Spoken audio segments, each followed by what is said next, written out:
to my channel. Welcome back to our shared space.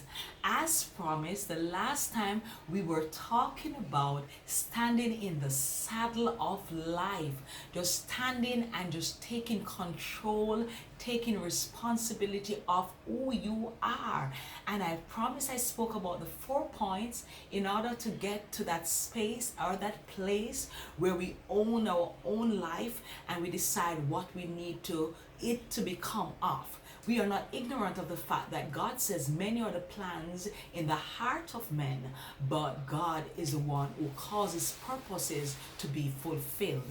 So our 4 points, I'm going to go over that again, and I'm going to look at my paper so that I keep on task. So we know the first point is to own your space. I remember I was spelling all that word and showing all the enunciation and pronunciation. Yes, I have it right here. So owning your space, H-O-N-E, and own your space. And that's the first one, or own your life. That's the first one that I'm going to look on. The term itself, own, means to sharpen, to perfect, to work hard in becoming who you desire. And I look at that and I say to myself, isn't it amazing how many people we know are expert of something, whether it be expert in the field of marriage, divorce, children, education, singleness, boutique, everything, anything or everything. There is an expert for that area. And while I appreciate persons who really do research and willing to impart knowledge unto us, we realize that our experiences are unique. We are unique. And of such, what we go through is really unique to us. So while you say that you share certain pain with somebody, guess what?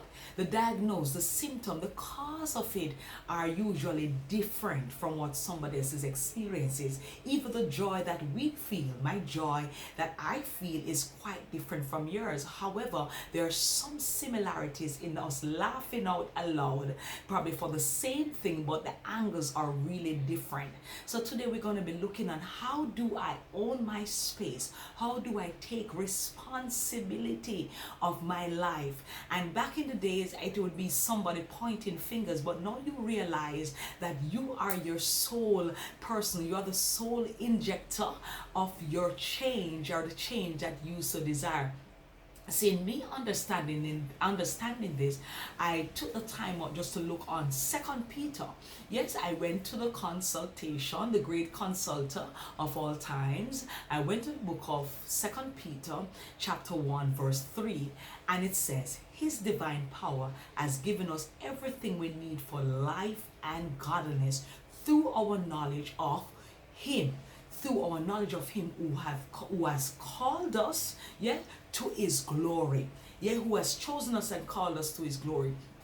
And I say, how can we know? And these are the things that I went in and I dissect a little. It says His divine power. His divine power has given us everything for life. When I read that, I look at it and I try to reflect. I try to take it in, just soak it in like a sponge. And it says His divine power. And I stop there, understanding that divine power or divinity is only from God. There's no other source, not even your job that you're working, is able to give you everything that you need for life and godliness. And also, I reflect on a couple weeks ago, I wrote on a cartridge paper in my room, is it possible to get everything you want? Guess what? The scripture just answered me. But it is a difference here, because it says everything that you need. Need is different from want. And when we look on it, we have so many wants. And we have so many needs. But God says that His divine power has given us everything that we need. So therefore, in order to own our lives, brothers and sisters and friends, is that we need to understand what do we need. Because your wants are very much different from what you need. We want so much. Yeah, we want something. Some persons say, I would want this today and I want that today, I want that tomorrow. And we complain and we say and we exercise our wisdom and we say yes, yes, yes, yes, yes, yes. But God says that everything that we need for life and godliness, He, great God, has already given it unto us. So my understanding of this is that there's a built-in system within us that is able to encapsulate everything that we need for this life. What is it that you need? What is it? How is it that you're going to hone your life? H-O-N-E. How is it that you're going to sharpen your skill? How is it that you're going to manage and work at the craft that God has given unto you? Persons have been searching and say they're looking, they don't know what their calling is, they're not sure what their purposes are. How can they discover this? Guess what? You can discover your talents, your gifts, your calling, your purposes. You can own your life through this, as what the scripture said, through your knowledge of knowing Him. So guess what? This is going to push us to read more about Him. Yes, I'm hearing Paul in my ears. Paul said, everything that I own, I consider rubbish. Yeah? So I surpass it because all I need to know is to understand who this God is, to know who He is, to understand His resurrection and the power of all that He has gone through and what He has left for us to, not really say left, but He has lent and loaned unto us so that we may live this walk and live this life victorious. So today, the first point, as I mentioned, how do we own our life? Is that one, we must realize that everything is given unto us what we need for life and godliness.